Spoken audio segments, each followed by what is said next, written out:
Scientists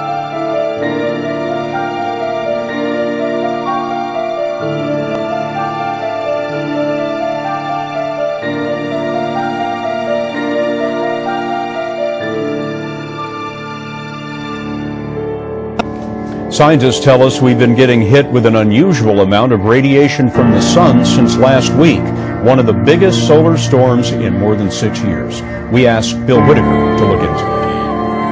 This is the sun seen from NASA satellites, displayed in vivid colors to enhance the light for scientists. And that right there is the solar flare-up that caught the eye of scientists around the world. Doug Biesecker is monitoring this eruption at the government Space Weather Prediction Center in Boulder, Colorado. That was a big flash of light, X-rays and ultraviolet light from the sun. Got here in 8 minutes. Sunday's massive solar blast spewed a vast cloud of protons, electrons, and atomic particles toward Earth at about 4 million miles per hour. A rush of radiation rushed across the top of our planet. As it passed, it forced some utilities to boost power to compensate for electrical interference. It interfered with some satellite transmissions as well as radio transmissions from planes flying over the North Pole. GPS isn't quite as accurate as it would normally be today. If you're expecting to fly in an airplane from North America to China tonight over the North Pole, sorry, your flight's going a different way, you're going to be late getting there. While the technological impact was minimal, the visual impact was, well, take a look. From North America to Norway, all around the top of the Earth, the night sky has been spectacular the past couple of nights, the result of those solar particles colliding with the Earth's magnetic field. And tonight, the northern lights might be seen as far south as Michigan, Montana, and Maine.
On the date that the Mayans called Hunab Ku. On the winter solstice 2012, December 21st, the sun rises within the dark rift at the center of the Milky Way. And they call this dark rift a cosmic mother, or they also apparently refer to it as a black hole. And only in the last 5 years have Western astronomers discovered that there is actually an enormous black hole at the center of the Milky Way, so at the center of our galaxy. Modern astronomers concur with the ancient Mayans.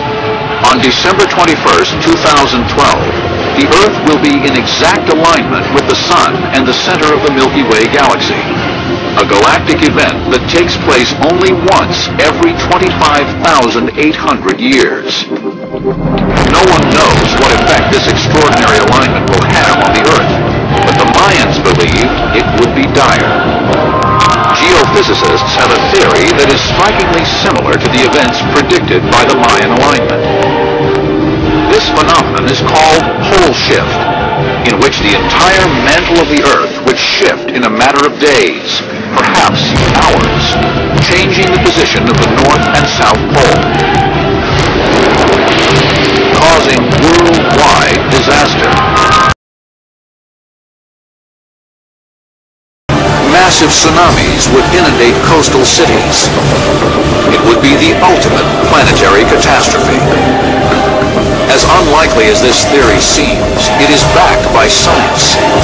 Albert Einstein first suggested it in 1955. And a new study from Princeton University reveals that the poles have shifted before. The North Pole rested in the middle of the Pacific 800 million years ago, placing Alaska at the equator.